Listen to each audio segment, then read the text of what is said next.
Assalamualaikum warahmatullahi wabarakatuh.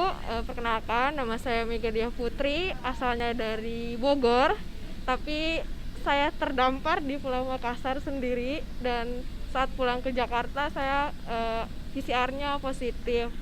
Akhirnya setelah saya 2 hari di tempat lain, saya memutuskan untuk mencari informasi mengenai isoman pemerintah yang disediakan di Makassar, dan alhamdulillah saya dapat info kalau ada isoman apung di mana pelayanan dari makannya, dari fasilitasnya itu udah disediain.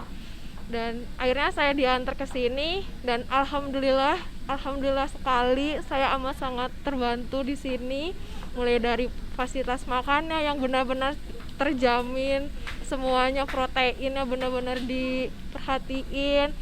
Terus kalau misalkan ada pasien yang membutuhkan bantuan itu benar-benar dibantu Pak sama nakes sama pihak Satpol PP-nya.